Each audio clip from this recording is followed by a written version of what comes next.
Hallelujah. Amen. Amen. Our scripture reading for this unique service shall be found in the book of Psalms. Bíbélì kíkà wa fún ìjọsìn pàtàkì tí o ní láàrin nínú ìwé orin Dáfídì. Psalm 23 Orin Dáfídì orí kẹtàlélógún from verse 1 to verse 6. láti ẹsẹ̀ kìíní dé ẹsẹ̀ ìkẹfà. Psalm 23 Orin Dáfídì orí kẹtàlélógún verse 1 to 6. ẹsẹ̀ kìíní dé ẹsẹ̀ ìkẹfà. Shall we pray? Ẹ jẹ́ kí a gbàdúrà.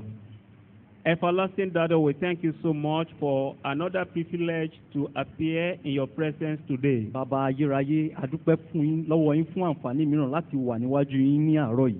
You have brought us for a purpose.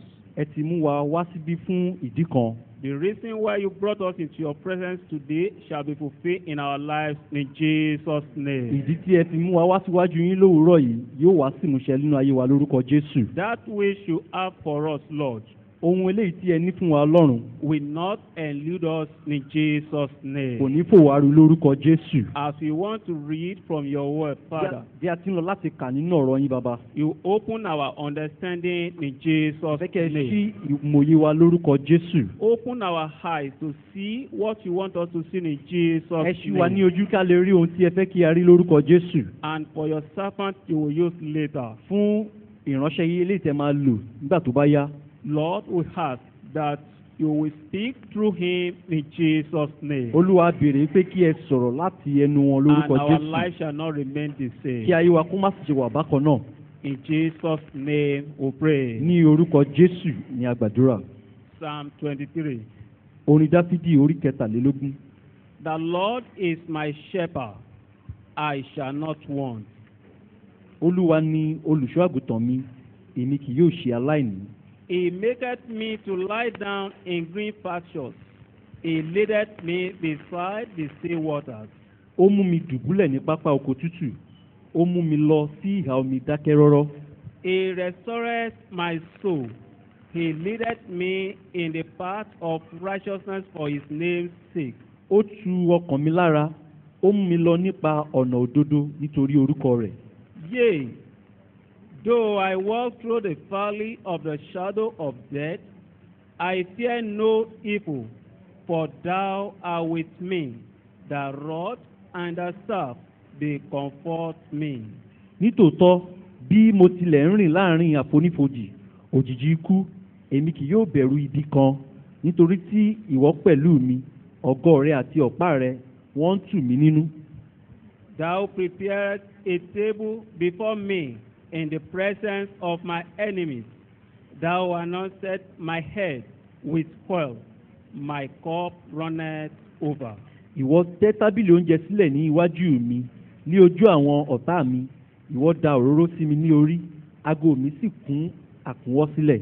Let's read verse 6 together. Ẹ jẹ́ kí a jọ ka ẹsẹ̀ kẹfà papọ̀. 1, 2, go. Nítòótọ́, ire àti àánú yóò máa tọ̀ mí lẹ́yìn ọjọ́ ayé mi gbogbo. Èmi ó sì máa gbé inú ilé Olúwa láéláé. May God bless the reading of his word. Kí Olúwa kó bùkún kíkà ọ̀rọ̀ rẹ̀. Ó da òróró sí mi ní orí. He anoints my head with oil. Ó da òróró sí mi ní orí. Father, speak to us. Bàbá ẹ bá wa sọ̀rọ̀. Give us understanding. Ẹ fún wa ní òye. What you want to do with your word in our lives, we pray that you will do. Ohun tí ẹ fẹ́ ṣe pẹ̀lú ọ̀rọ̀ yín nínú ayé wa, a gbàdúrà yìí pé ẹ ó ṣe é. Thank you, Father. Ẹ ṣé bàbá. In Jesus' name we pray. Ní orúkọ Jésù Kristi ni a gbàdúrà.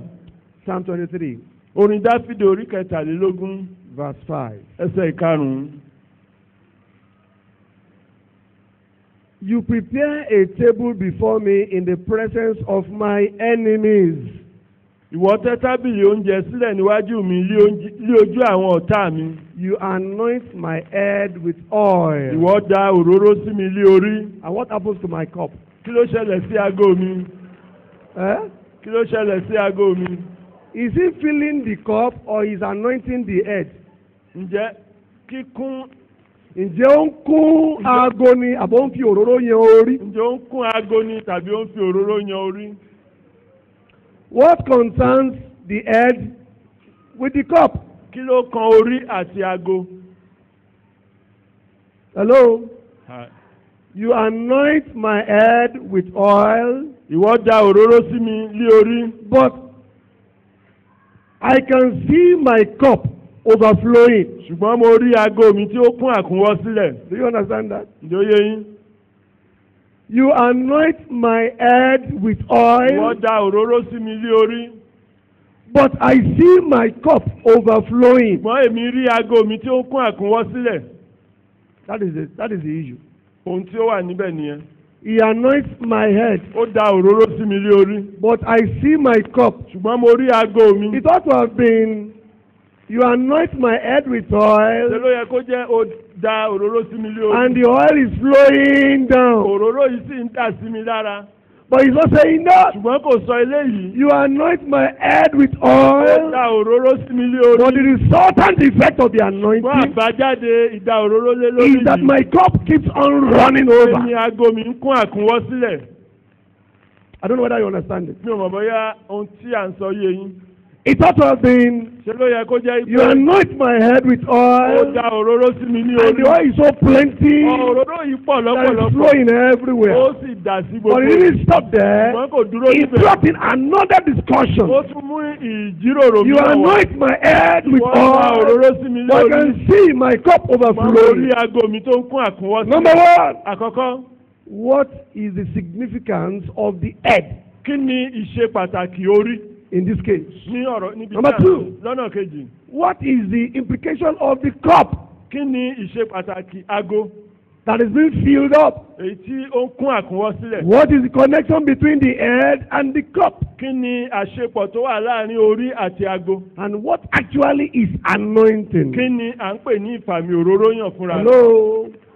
Do you get those questions? Ǹjẹ́ ẹ gbọ́ àwọn ìbéèrè I wọ̀nyí? believe God to give us meaning of those things. Mo ń gba Ọlọ́run gbọ́ pé yóò túmọ̀ àwọn. Listen to me very well, people of God. Ẹ tẹ́tí sí mi dáadáa, ẹ̀yin ènìyàn Ọlọ́run. You cannot do better than you Ẹ ò know. lè ṣe tayọ ohun tí ẹ mọ̀. Your depth of captivity is the extent of your bondage or of your knowledge. Níbi ìfisínú agbo yín tàbí ìfisínú ìdè yín, ó jẹ́ ibi tí òye yín mọ̀. Hello? You will know the truth. Ẹ̀yin yóò mọ òtítọ́. The truth will set you free. Òtítọ́ yóò sì sọ yín di The òmìnira. measurement of your knowledge Ìdíwọ̀n is ìmọ̀ the yín. extent of your bondage. Òun náà ni yóò fi ìfisínú ìdè yín hàn. How the depth of your bondage Ìpìlẹ̀ is how much you dúró know. lórí bí ẹ ti mọ̀ mọ́. Hello? I don't know whether you are here. Mi mọ̀ bóyá ẹ wà níbí. Your bondage presently, your financial bondage, Ibi tí ẹ wà your spiritual bondage, nípa ti ẹ̀mí, your monetary nípa ti ara, bondage, tí ẹ ṣe wà your nínú family ìdè, bondage inú ìdè tí ẹ wà nípa ti is ìdílé. only a function of your knowledge, your revelational knowledge of the truth of the word of God. Ó dúró lórí ìfihàn òtítọ́ tí ẹ mọ̀ nípa ọ̀rọ̀ Ọlọ́run. What you know Ohun tí ẹ mọ̀ will guarantee your liberty. yóò tú yín sílẹ̀. The level of your knowledge Ìpele ohun will tí ẹ determine mọ̀ the extent of your yóò bondage. sọ ibi tí ìdè You cannot be ìdè free yóò more sọ. than your Ẹ ò knowledge. lè di òmìnira tayọ ohun tí ẹ mọ̀. I've said that in many ways Mo now. ti sọ ọ́ ní ọ̀pọ̀lọpọ̀ ọ̀nà. Are you here with me? Ǹjẹ́ wà níbí pẹ̀lú mi? What is anointing? Kí ni ìfàmì òróró yàn? Why the head? Kí ló dé tí ó jẹ́ orí? We will solve the problem of the head this morning. A ó ṣe ọ̀nà àbáyọ ti orí ní òwúrọ̀ yìí. Then we will solve other problems tomorrow. A ó sì ṣe ọ̀nà àbáyọ àwọn yòókù ní ọ̀la. No, we cannot succeed in our life without anointing. A ò lè ṣe àṣeyọrí nínú ayé wa láìsí ìfàmì òróró yàn. And I'm happy to tell you this Inú morning mi dùn láti sọ fún yín ní òwúrọ̀ that yìí. anointing is not only for pastors. Pé ìfàmì òróró yàn kì í ṣe fún àwọn olùṣọ́ àgùntàn It's not only for prophets. Kì í ṣe fún àwọn wòlíì It's not only for evangelists. Kì í ṣe fún àwọn evangelist It's for nìkan. all of us. Ó wà fún gbogbo wa. Number two, Lọ́nà kejì. I'm also happy to tell you this Inú mi morning dùn láti sọ fún yín ní that òwúrọ̀ to yìí. have anointing Láti ní ìfàmì òróró is not yàn. limited to the work of the ministry. Kò dúró lórí iṣẹ́ ìránṣẹ́ nìkan. You can be doing other things Ẹ lè máa ṣe àwọn and you will mìíràn. have anointing for what you are Ẹ doing. sì lè ní ìfàmì òróró yàn fún I iṣẹ́ will tẹ̀ ń show you from the Bible. máa fi hàn yín láti inú Bíbélì. Are you here with me? Ǹjẹ́ wà níbí pẹ̀lú You mi? can be an anointed carpenter. Ẹ lè jẹ́ oníṣẹ́ ọwọ́ ẹ tàbí gbẹ́nàgbẹ́nà kápẹ́ ẹ má dara yín láàmú ẹ lè jẹ́ kápẹ́ntà gbẹ́nàgbẹ́nà tó ní ìfàmì gbogbo wa la òróró mọ̀ yàn. túmọ̀ kápẹ́ntà. ok gbogbo wa la mọ̀ túmọ̀ kápẹ́ntà. Praise God. hallelujah. You can be anointed cook. a lè jẹ́ ẹni tó ń dáná tó ń ṣe oúnjẹ tó ní ìfàmì òróró You yàn. can be anointed barber. ẹ lè jẹ́ agẹrun tó ní ìfàmì òróró yàn. Hello. Hi. You see, the problem we have ìṣòro tí a ní. is that we think anointing is meant for somebody, some people. ó ní wípé a rò wípé ìfàmì òróró yàn wà fún àwọn ènìyàn kan. And that is why it's not working in our life. ìdí nìyí tí ò máa ṣiṣẹ́ nínú ayé Or wa. we don't know how to generate it to work in our situation. tàbí a ò tiẹ̀ mọ ọ̀nà láti mú ṣiṣẹ́ nínú ipò But tí a wà. the way God did his own thing, ṣùgbọ́n lọ́nà tí Ọlọ́run ṣe by àgbékalẹ̀ the Holy rẹ̀ Spirit, nípasẹ̀ ẹ̀mí mímọ́. the anointing is meant for everybody ìfàmì òróró yàn wà fún gbogbo and for ènìyàn everything. àti fún ohun gbogbo. You are not here. ẹ ò sí níbí. Are you happy ǹjẹ́ ẹ ní ayọ̀ to hear that? láti gbọ́ ilé. I know you say, Pastor, prove it. mo mọ̀ pé ẹ sọ pé olùṣọ́àgùntàn ẹ fìdí rẹ̀ múlẹ̀. Anointing can be for anything you are doing. ìfàmì òróró yàn lè wà fún ohunkóhun tí ẹ bá ń ṣe. Say, Pastor, me, ẹ sọ pé anointed, olùṣọ́àgùntàn èmi ordinary ìfàmì me. òróró yàn èmi You lásán. are. bẹ́ẹ̀ ni I'm not deceiving you. mi ò tàn yín rárá. I'm not encouraging you. mi ò gbà yín níyànjú. I'm only telling you what it is. èmi ń sọ ohun tí ó jẹ́ fún yín. That is what is the truth. ohun tí ó jẹ́ òtítọ́ ni eléyìí. You have anointing, ẹ ní ìfàmì òróró yàn. and if you don't have it, bí ẹ ò bá sì ní you are in problem. ẹ jẹ́ wàhálà fún ara yín. Hello? Hi. But you see, ṣùgbọ́n ẹ wo if you don't know that you have something, bí ò bá mọ̀ pé o ní ohun kan you will suffer the benefit of that thing. ẹ ó jìyà bí ẹni tí ò ní nǹkan náà. Are you here? ǹjẹ́ wà níbí? Are you here? ǹjẹ́ wà níbí? Are you here? ǹjẹ́ wà níbí? So knowledge is very important. nítorí náà ìmọ̀ ṣe pàtàkì. He anoints my head with oil. ó da òróró sí mi ní You know, orí. in those days, ní ayé àtijọ́ if you read Psalm 23 very well, bí ẹ bá ka orin Dáfídì orí kẹtàlélógún the yìí shepherd dáadáa. once in a while anoints their sheep àwọn darandaran lẹ́ẹ̀kọ̀ọ̀kan wọ́n máa ń da òróró sí àwọn for certain wọn lórí. reasons. fún àwọn ìdí kan. It's their responsibility to do that. ó jẹ́ ojúṣe wọn láti We also ṣe. see in the Bible a sì rí nínú Bíbélì. that at a particular time when the temple was built, pé nígbà kan tí a kọ́ all the tẹ́ḿpìlì. utensils in the temple was anointed. gbogbo àwọn ohun èlò tó wà nínú tẹ́ḿpìlì The altar was anointed. orí pẹpẹ pàápàá ó gba At a ìfàmì particular òróró. time in the life of the ní Israelites, ìgbà kan nínú ayé àwọn ọmọ Ísírẹ́lì. the priests were anointed. àwọn wòlíì. Kings were anointed. àwọn ọba gba ìfàmì òróró yàn. And even in the New Testament, nínú májẹ̀mú tuntun we see pàápàá. them saying, Is anybody sick among you? Let him call upon the elders. jẹ́ kí ó pe àwọn àgbà Let them ìjọ. anoint them. kán fi ìfàmì òróró yàn. And what will happen to the sick? kí ni yóò ṣẹlẹ̀ sí aláìsàn. After anointing the lẹ́yìn person, ìgbà tí a ti fi after praying for the lẹ́yìn ìgbà tí a person, ti gbàdúrà. what happens to the kí ni person? yóò ṣẹlẹ̀ sí The ẹni person will be náà. healed. yóò gba ìwòsàn. So anointing is not limited to pastors. nítorí náà ìfàmì òróró yàn ò kàn dúró lórí olùṣọ́-àgùntàn Anointing is meant nìkan. for anything, everything. ó wà fún gbogbo ènìyàn àti fún ohun gbogbo. Provided you are doing the right thing. tí a bá ń ṣe ohun tí ó tọ́. Provided you are not doing 419. tí a ò bá máa ṣe 419. If you are doing a legitimate job, tí ẹ bá ń ṣe iṣẹ́ tó bójúmu.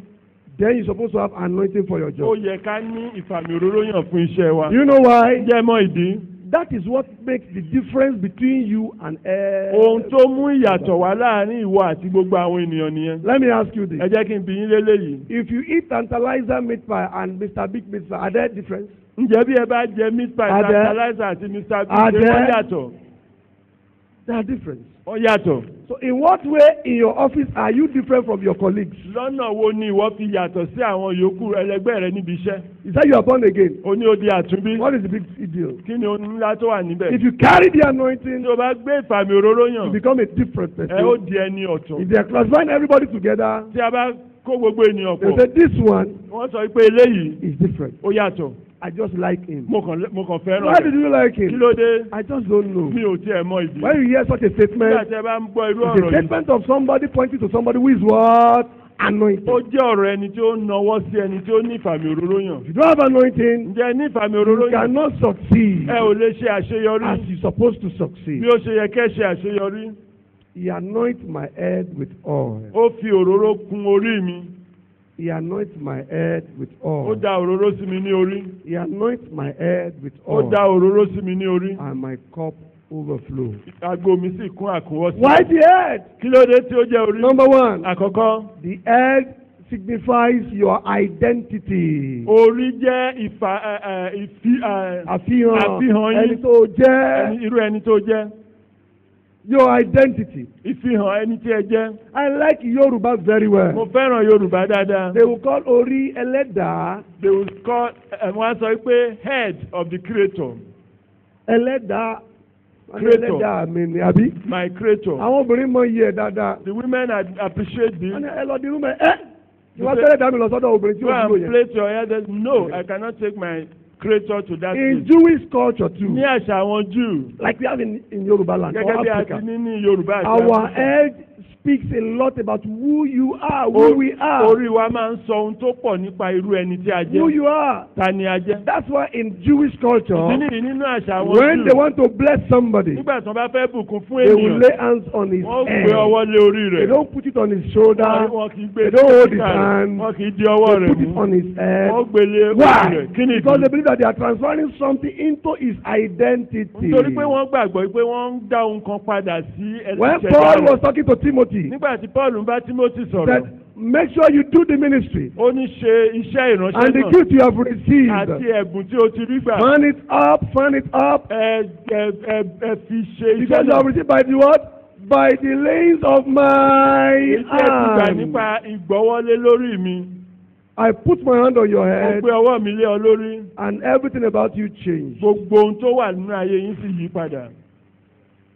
Very powerful. Ó lágbára. Number two, Lọ́nà kejì. why the head? Kí ló dé tí ó jẹ́ orí? Because Nítorí pé the head speaks about your destiny, orí sọ nípa Ìpín rẹ. ìpín yín, your future, ọjọ́ ọ̀la yín. where you are going. Nígbà tí ẹ bá ń lọ, ibi tí ẹ ń lọ, Your head is very important. orí yín ṣe pàtàkì. It's a symbolic representation. Ó jẹ́ That's why in the àpẹẹrẹ. occultic world, Ìdí nìyí nínú àwọn ní ọ̀dọ̀ àwọn Ológun. ológun. they know what to do with the head of people. Wọ́n mọ ohun tí wọ́n lè fi orí àwọn ènìyàn ṣe. When an occultic person die, they carry his head. Abi? Nígbà tí àwọn ògbóni tàbí ológun bá kú, wọ́n gbé orí rẹ̀. If it's not important, why can't they carry the leg? Bí ò bá ṣe pàtàkì, kí ló dé tí wọn ò gbé ẹsẹ̀? In fact, do you know what I've also discovered? Ǹjẹ́ ẹ mọ ohun tí mo tún ṣe àwárí? Many things can miss in your body and you still alive, but when the head is missing, you are not alive. Ohunkóhun ó lè parẹ́ nínú ayé yín kẹ́sì wà láyé, ṣùgbọ́n I nígbà tí pray ó ti for bá you sọnù. this morning. Mo gbàdúrà fún yín ní I pray òwúrọ̀ for you this yìí. Mo morning. gbàdúrà fún yín ní òwúrọ̀ As yìí. many hair that has been tampered Fún with, gbogbo àwọn orí tí a ti dáwọ́lé, the Lord will cause restoration in Ọlọ́run Jesus. yóò dá ìdápadà sí ayé yín ní orúkọ Listen to Jésù. me very well. Tẹ́tí sí mi dáadáa. One of my sisters in the Lord, Ọ̀kan nínú àwọn arábìnrin mi nínú Olúwa, she's married now. ó ti ṣe ìgbéyàwó She came báyìí. from a polygamous Ó home. wá nínú ìdílé àwọn oníyàwó púpọ̀. She broke one of her mother's plates one day. Ó fọ́ ọ̀kan nínú àwọn àwo màmá rẹ̀ And lọ́jọ́ everybody kan. had it. Gbogbo Bow! ènìyàn sì gbọ́ tó fọ́ gbà ó. And she ran out to the passage. Ó sì sáré sí And she passage. met her stepmother. Ó sì pàdé ìyálé tàbí ìyàwó màmá rẹ̀. And when she got there, Nígbà tó rí i, Taiwo, ó ní kí Táíwò, ló ṣẹlẹ̀? kí ló ṣẹlẹ̀? What happened? Àwọn fọ́ọ̀nì. The plate has broken. A plate Máa has mi máa broken. lù mí. And my mommy will beat me. Ó sì gbọ́wọ́ lé lórí. And she laid hand on her. Ó máa fọlọ náà If ni. you be breaking them, She never, as a young lady, she didn't count it as anything serious. gẹ́gẹ́ bí ọ̀dọ́mọbìnrin kò kà á sí ohun ńlá. And she kept on breaking. Ó sì wá tẹ̀síwájú. She kept on breaking. Ó ń fọ́ àwo. She kept on Ó breaking. ṣà ń fọ́ náà She ni. kept on Ó kàn ń breaking. fọ́ bó ṣe wù Until ní. she heard of something like this during a message. Títí dìgbà tó gbọ́ irú iṣẹ́ ìránṣẹ́ yìí nínú She needs to be delivered. ó nílò ìdáǹdè. I pray for any child here Mo gbàdúrà fún gbogbo àwọn ọmọ níbí. that his head has been tampered with. Tí a ti fọwọ́ lé orí rẹ̀ Let fún. the hand of God do the work of correction in Jesus' Ọwọ́ name. Ọlọ́run ṣe àtúnṣe ní orúkọ Jésù Kristi. It's very important. Ó ṣe pàtàkì. It speaks about your Ó destiny. sọ̀rọ̀ nípa àyànmọ́ yín. It speaks about your Ìpín. blessing. Ó sọ̀rọ̀ nípa ìpín Number yín. three, Lọ́nà kẹta. it also speaks about your soul. Ó sọ nípa ẹ̀yin fúnra yín Your pàápàá. source. Orísun yín. It speaks about Ó your sọ soul. nípa orísun yín. Your head speaks about your soul. Orí yín sọ nípa orísun yín. Your source. Orísun yín. See, where you are generating blessings from. Níbi tí o ti ń mú ìbùkún rẹ tó ti ń gba ìbùkún rẹ wá. You see your business, Bóyá níbi okòwò rẹ. or through your husband, Bóyá Or through your ọkọ rẹ parents. tàbí nípasẹ̀ ìdílé àwọn òbí rẹ. you can be harmed by touching your head. a lè kọlù yín nípa fífọwọ́ kan orí yín. Your head. Orí. So when the psalmist came, Nígbà tí he onísàmì dé. said, he anoints my head with Ní oil. ó da òróró sí mi What ní is the orí. implication of Kí that? ni ìtumọ̀ eléyìí? He's touching three things in my life. Ó ń fi Number ọwọ́ kan one, mẹ́ta nínú ayé mi. by the anointing over my head, Àkọ́kọ́ nípa ìfàmì òróró he's yàn lórí mi. touching my personality, my Ó ń fọwọ́ person, my kan ẹni tí identity. mo jẹ́ àti ìfihàn mi. Number two, Lọ́nà kejì. what is he touching? Kí ni ó ń fọwọ́ kàn? He's touching my Ó ń future. fọwọ́ kan ọjọ́ ọ̀la mi. He's causing a change. Ó ń mú He's ìyípadà causing ńlá wá. a blessing. Ó ń mú ìbùkún ńlá He's wá. causing a redirection. Ó ń mú ìdarí And lọ́nà number three, what ọ̀tún is wá. he doing by anointing my head? Kí ni ó ń ṣe nípa fífi He's àmì òróró also yan orí mi? touching my blessings, Ó my ń fọwọ́ source. kan orísun mi. Praise the Lord. Hallelujah. So by the grace of God on Wednesday, Nípa oore ọ̀fẹ́ Ọlọ́run ní ọjọ́ I Wednesday. pray that the Lord will release His grace so much Ó over our gbàgbá lives. ìpè Olúwa yóò tú ìbùkún ńlá rẹ̀ sí orí wa. Every agreement contrary to your peace, Fún gbogbo ìfọwọ́sowọ́pọ̀ lòdì sí àlàáfíà the yín. Lord will break them asunder Ọlọ́run yóò tú wọn ká. in the name of Jesus. Ní orúkọ Jésù Kristi. People of God, what is anointing? Ẹ̀yin ènìyàn Ọlọ́run, kí ni ìfàmì òróró yàn? Don't mind my very long definition. Ẹ má tilẹ̀ bìkítà nípa àròyé tó What is gùn. anointing? Kí ni ìfàmì òróró yàn? Anointing is a symbolic representation of the presence and power of the Holy Spirit Ó jẹ́ ìfarahàn àfihàn agbára àti ìwàláyè ẹ̀mí mímọ́. in a person, Nínú ayé ènìyàn, with a person, pẹ̀lú ènìyàn, with a servant, pẹ̀lú ìránṣẹ́, or empowering the servant tàbí níbi fún agbára fún ìránṣẹ́. to do seemingly impossible tasks to Láti the ṣe glory àwọn ohun of tí God. ó dàbí ẹni pé kò ṣeé ṣe. The symbolic representation of God's power, Ìfarahàn agbára Ọlọ́run presence tó wà láàyè in the person's life, nínú ayé ènìyàn, in a servant's life, nínú ayé ìránṣẹ́, in a professional person's life, nínú ayé in oníṣẹ́ such a ọwọ́, way ní ọ̀nà tó jẹ́ that such wípé a person is empowered, tí ẹni náà yóò gba agbára, so empowered yóò gba agbára to do what they call impossible. láti ṣe ohun tí wọ́n sọ pé kò ṣeé ṣe. By the anointing, by the time the anointing will touch your head, Nígbà tí ìfàmì òróró yàn bá kan what orí people say rẹ̀, is not possible ohun tí àwọn ènìyàn sọ pé kò ṣeé ṣe shall be possible. yóò for ṣeé you. ṣe. I said shall be Mo possible. ní for yóò you. ṣeé ṣe. I said it shall be Mo possible. for ní you. yóò ṣeé ṣe. So the anointing is actually the empowerment of the Holy Spirit. Ìfàmì òróró yàn jẹ́ ìgbà agbára ẹ̀mí mímọ́. The empowerment of the Holy Spirit. Ìgbà agbára ẹ̀mí mímọ́. The empowerment of the Holy Ìgbà Spirit agbára ẹ̀mí mímọ́. to do Láti whatever ṣe you are doing. ohunkóhun tí ẹ bá ń ṣe. Mind my word, to do Ẹ kíyèsí ọ̀rọ̀ mi láti ṣe Whatever. ohunkóhun. whatever Ohunkóhun. ministry, Iṣẹ́ ìránṣẹ́. career, Oníṣẹ́, academic. ẹ̀kọ́. The anointing is an empowerment of the Holy Spirit to do whatever you are doing. Ìfàmì òróró yàn jẹ́ ìfi agbára fún ní ẹ̀mí mímọ́ láti ṣe àṣeyọrí nínú Anything you are doing, ohun yòówù kó jẹ́. you're supposed to carry the anointing for Ó you. yẹ kí o ní ìfàmì òróró yàn fún.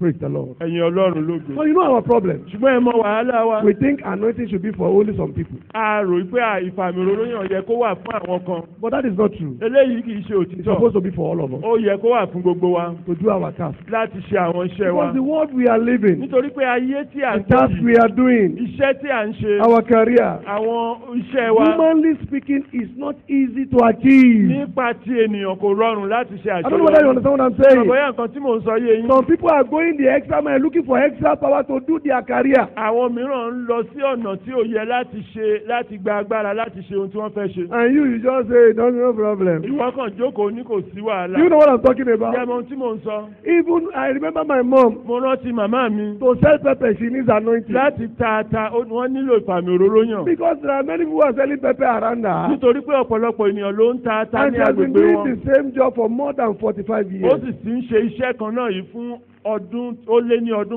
márùndínláàádọ́ta. 45 years. Ọdún All márùndínláàádọ́ta. enemies arose around her, they fell. Gbogbo àwọn ọ̀tá dìde ní agbègbè wọn ṣùgbọ́n wọ́n The ṣubú. people she thought the same business arose against her, they fell. Àwọn tí wọ́n kọ́ ní iṣẹ́ kan náà dìde lòdì sí wọn Witches ṣùgbọ́n and wọ́n wizards ṣubú. rose against her, they Àwọn fell. oṣó àti àjẹ́ dìde lòdì sí wọn wọ́n ṣubú. So shall it be for you too. Bẹ́ẹ̀ ni yóò jẹ́ fún ẹ̀yin náà. Every power rising against Gbogbo you, agbára tó ń dìde lòdì by sí the anointing of God, nípa ìfàmì they òróró shall be ní put to Ọlọ́run. shame in Jesus' Wọ́n name. ó ṣubú ní orúkọ I said Jésù. they shall be put to shame in Jesus' Ojú name. yóò tì wọ́n ní orúkọ Jésù Kristi. Why? Kí nìdí?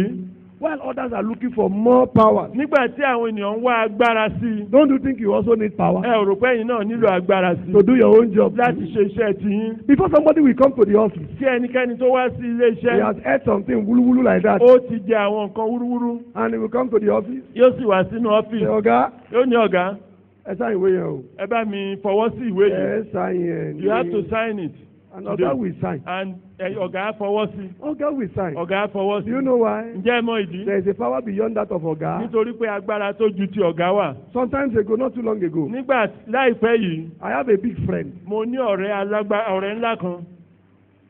He's a very big man. ó jẹ́ Big bàbá office. ẹni ńlá nínú And ọ́fíìsì. those just told me ẹ̀mí mọ́ sọ fún mi I should tell him pé kí n sọ fún un that morning, pé ní òwúrọ̀ ọjọ́ náà strange documents will appear on his table. ìwé àjèjì yóò wà ní orí tábìlì rẹ̀. And lo and behold, it appeared.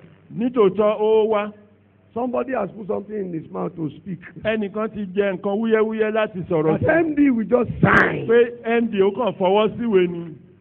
And he said when he saw it, ó ní nígbà tí òun rí he just laughed. òun rẹ́rìn-ín. And the person said, Ọ̀gá ẹ sign. and the man ẹni yẹn wá sọ pé ọ̀gá Ẹ sign na sign tẹ fẹ́ sign. sign what you want to sign. I said, and he said he laughed. just máa lọ pé just go kàn padà wá. and come back. If worldly people will need power. If worldly people will need power. láti If worldly people will tí need àwọn power tó wà nínú ayé bá nílò agbára to do their job. láti ṣe iṣẹ́ Who wọn. told you you don't need power to ta ló tell sọ your? fún ọ pé ìwọ náà ò nílò agbára láti Who told you? ṣe ta ló sọ fún ọ. Who told you? ta ló sọ fún ọ. You are for about 7 or 10 persons on a roll, shops. ẹ ní àwọn ṣọ́ọ̀bù tí wọ́n ti ń tajà bí ènìyàn You are mẹ́wàá. selling here. ìwọ ń tà Somebody is selling there. ẹnìkan ń tà Somebody is lẹ́gbẹ̀ẹ́. selling there. ẹnìkan ń tà lẹ́gbẹ̀ẹ́. Somebody will come up one morning. ẹnìkan á wá ní And àwùrọ̀ will put ọjọ́ one kan. soap here, one yóò soap fi here. ọṣẹ kan sí Put ọwọ́ more water and do like méjèèjì. this and say from the carton. yóò fọ ọwọ́ báyìí. And you wonder why you are sitting down looking like a moro and say it's all Otaja. ẹ wá wo ìdí tí ẹ̀yin wá ń ronú pé ìsọlọ̀ òtajà nítorí pé Na ẹ̀rí so. bẹ́ẹ̀ ni. And so somebody is using power. ẹnìkan ń lo You agbára don't have anointing. ẹ̀yin ò ní He's agbára. using satanic ó ń anointing. lo agbára But you need ìfàmì God's òróyàn ti anointing sátánì. to ìwọ break nílò the power. ti Ọlọ́run láti bà agbára rẹ̀ jẹ́. You need power. ẹ nílò agbára. I'm telling you, you need mo ń sọ power. fún yín ẹ nílò agbára. You need serious ẹ power. nílò agbára You tó need the lágbára. empowerment of the Holy a Spirit. nílò ìfagbára So that ìgbàgbára you fún ní can ẹ̀mí mímọ́ succeed. kí a lè ṣe So that àṣeyọrí. when they fire their arrows, nítorí pé nígbà tí wọ́n so bá that pa when they ọ̀pá do wọn their thing, nígbà tí wọ́n bá ṣe it iṣẹ́ will not wọn work. kò ní ṣiṣẹ́. I don't know whether you have experienced it before. mi ìmọ̀ bóyá ẹ ti ní ìrírí yìí rí. Somebody who is firing arrows against you ẹni tí ó ń ta ọfà sí yín just show up the following day ó kàn dé ní òwúrọ̀ ọjọ́ kejì and said, ó ní bó lẹ ṣe wá ń tajà tí yín bí. how are you selling your own business here? Àwọn àta. we are not selling here. Àta. we are not selling. Kó lè tà. he cannot sell Ó ti sá. because he has tried. Kò ṣe. it didn't Ó wá wò work pé and he a bá lọ́ta wa tá a bá bá. if we pursue our enemy and we do not Ẹja catch kúkú lọ up with bá him, àdọ́rẹ̀ papọ̀. let us go and make Mo friends with gbàdúrà him. lórúkọ I Jésù. pray in the name of Gbogbo Jesus. àwọn ọ̀rẹ́ àjèjì Every strange tó friend fojú hàn nínú iṣẹ́ rẹ. appearing in your Gbogbo ọ̀rẹ́ àjèjì business, strange tó friends fojú hàn nínú ilé yín. appearing in your Láti home pa ẹ́ lára. to Lórúkọ harm you. Jésù Olúwa bá In wọn the wí. name of Jesus, the Lord rebuke them. You need the anointing of God. Ẹ nílò ìfàmì òróró yàn It's Ọlọ́run. meant for anybody Ó and wà fún everybody. gbogbo ènìyàn àti fún ohun gbogbo. People of God, Ẹ̀yin ènìyàn Ọlọ́run. finally, Ní ìparí, for today, fún òní, anytime you see the anointing, nígbàkigbà tí ẹ bá rí ìfàmì òróró yàn, you will see three things. ẹ ó rí ohun mẹ́ta. Anywhere the anointing is, Níbikíbi tí ìfàmì òróró yàn bá wà, three things will always be present. àwọn ohun mẹ́ta yóò wà níbẹ̀. Let me share those three things with you. Ẹ jẹ́ kí n pín àwọn nǹkan mẹ́ta. Number yìí. one. Àkọ́kọ́, Anytime you see that anointing, nígbàkigbà tí ẹ bá rí if the ìfàmì òróró anointing is yàn there, tí ó bá wà if the níbẹ̀, anointing will be tí there, yóò bá wà níbẹ̀, the Holy Spirit must be there. ẹ̀mí mímọ́ yóò wà níbẹ̀. Hello. Hi. Some of us in evangelical churches like Baptist, Àwa díẹ̀ nínú ìjọ bíi Baptist báyìí. we know so much about Jesus, A mọ ohun tó pọ̀ nípa Jésù Kristi. but we don't know anything about the Holy Spirit. Ṣùgbọ́n a ò mọ ohunkóhun nípa ẹ̀mí mímọ́. In fact, in those days, Ní ìgbà àtijọ́, do you know what we always say? Jẹ́ Our mọ tí a máa ń fathers sọ from BSS, láti BSF. when we go to a church, Nígbà tí a bá lọ sínú ìjọ, they say, hey, you these BSF boys, wọ́n ní ẹ̀yin ọmọ BSF yìí, don't bring Holy Ghost here. ẹ Oh. má gbé ẹ̀mí mímọ́ wá síbí.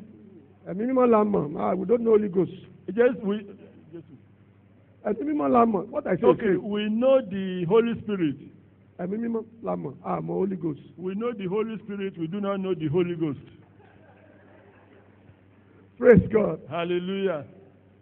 Do you understand what I'm saying? Ṣé nǹkan tí mò ń sọ yé yín? Now, what is ẹ̀mí mímọ́? What is Holy Ghost?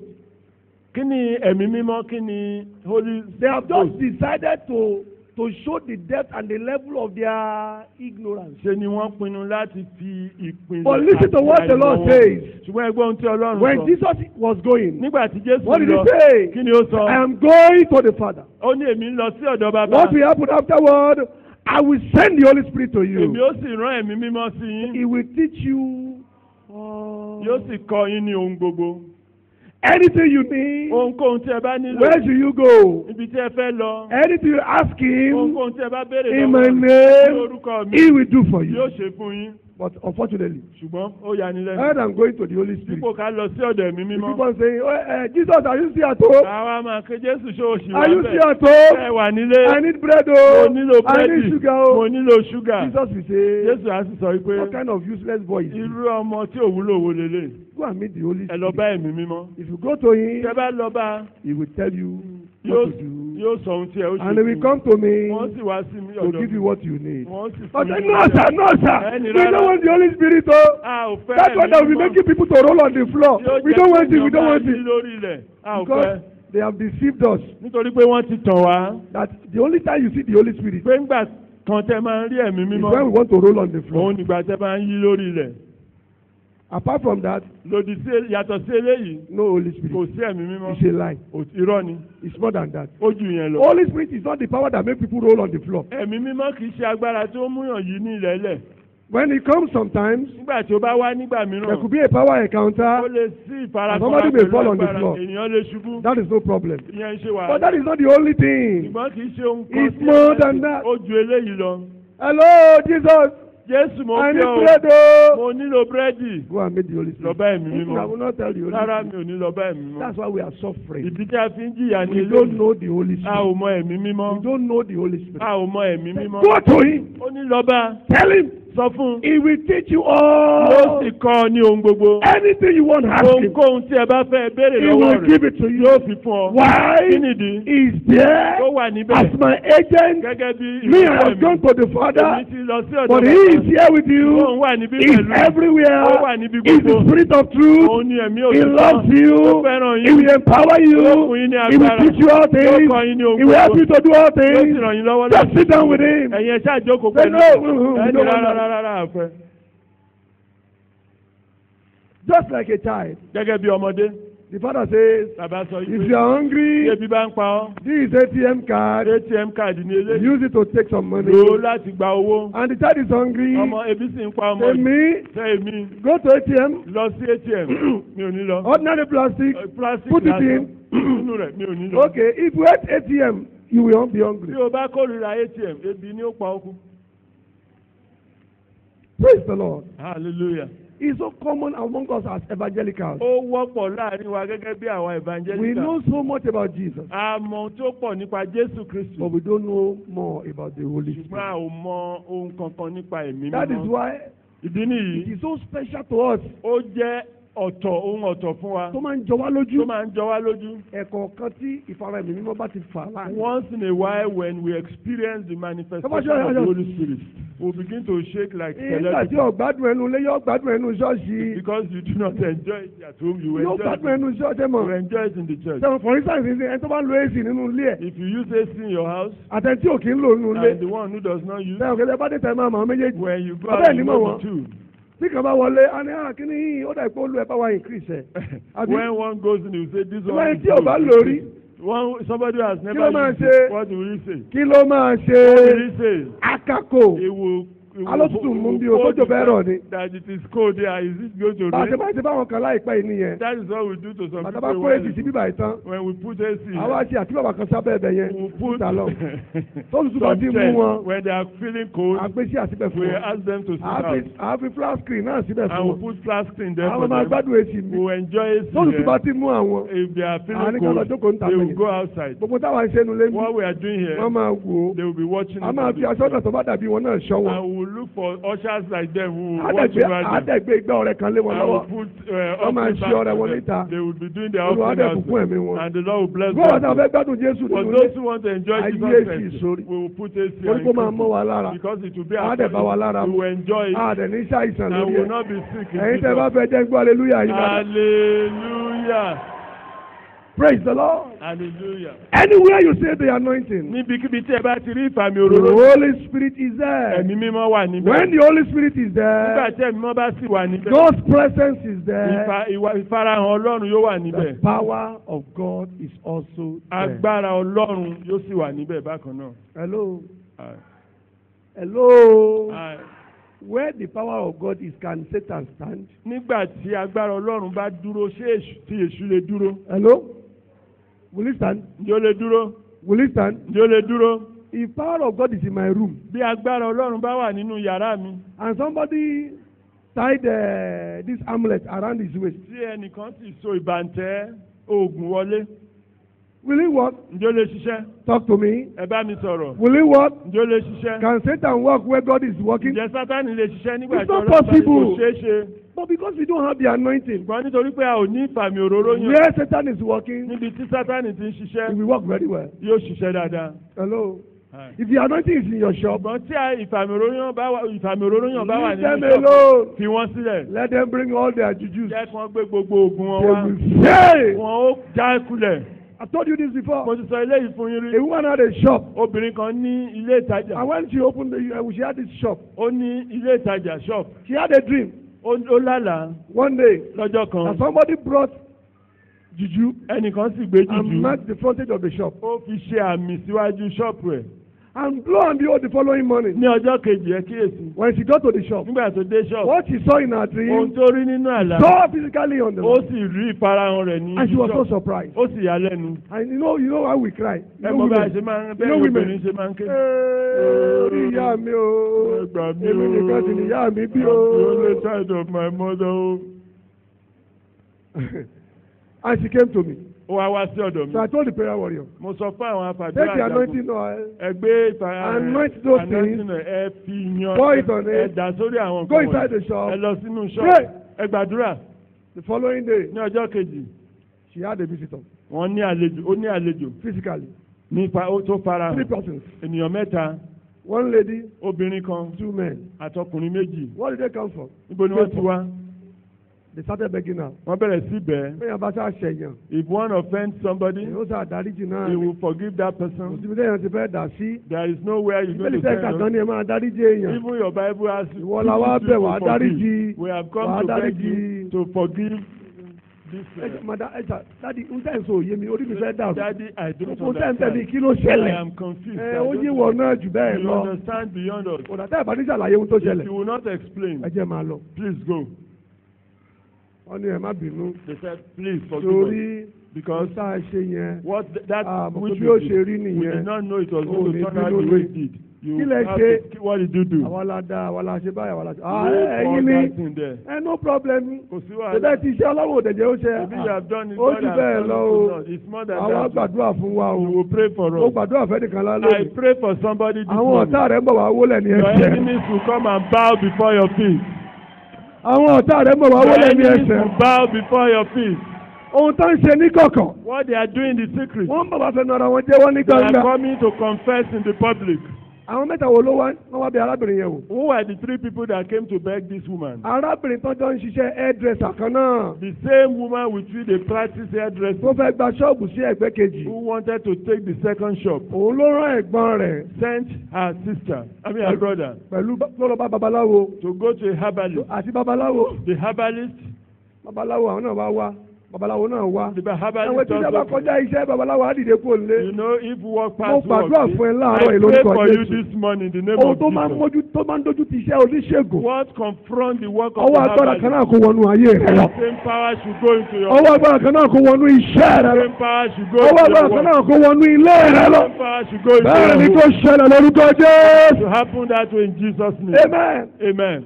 And that was how she conquered. bó ṣe borí ni eléyìí. People of God. ẹ̀yin ènìyàn Where the Ọlọ́run. power of God is, níbi tí agbára Ọlọ́run wà. where the Holy Spirit níbi is, tí ẹ̀mí mímọ́ wà. there is power. agbára wà níbẹ̀. There is power. agbára wà níbẹ̀. Number 2. lọ́nà kejì. Anytime you see the anointing, nígbàkigbà tí ẹ bá rí ìfàmì òróró or yẹn. anytime you see the oil of grace opening tàbí or ẹ coming rí upon a òróró person, oore ọ̀fẹ́ lórí ẹnikẹ́ni. there is always favor. ojú rere máa ń wà bákan náà. Do you remember? ǹjẹ́ ẹ rántí? Luke chapter 7 verse 46. ìwé Lúùkù orí keje ẹsẹ̀ ìkẹrin. That he has anointed you with the oil of favor. ó ní ó ti fi ìfàmì òróró yàn ojú rere ó ti fi sí mi ní orí. So much that you are better than your what? Than your contemporary. ẹ ó wà dára ẹ ó tayọ àwọn ẹlẹgbẹ́ yín. Wherever you see the anointing. níbikíbi tí ẹ bá ti rí ìfàmì òróró yàn. 1, there is favor. ojú rere máa wà níbẹ̀. 2, there is honor. Ọlá. ọlá máa wà níbẹ̀. 3, there is also acceptance. gbígbani máa wà níbẹ̀. Hello. When you carry the anointing, nígbà tí ẹ bá gbé ìfàmì òróró yàn. you will enjoy honor. ẹ ó gbádùn ojú rere. Hello, look up please. Look up. ẹ wòkè. For anybody that carries the anointing, fún ẹnikẹ́ni tí ó bá ń gbé ìfàmì òróró yàn. no mortal man can say no to kò them. sí ẹnikẹ́ni tí yóò sọ pé rárá. That was why when Christ said, "Go and bring the 2 donkeys," did they say no? ìdí nìyí nígbà tí Jésù sọ pé ẹ lọ mú kẹ́tẹ́kẹ́tẹ́ méjì wá ǹjẹ́ wọ́n sọ wípé rárá. They can't.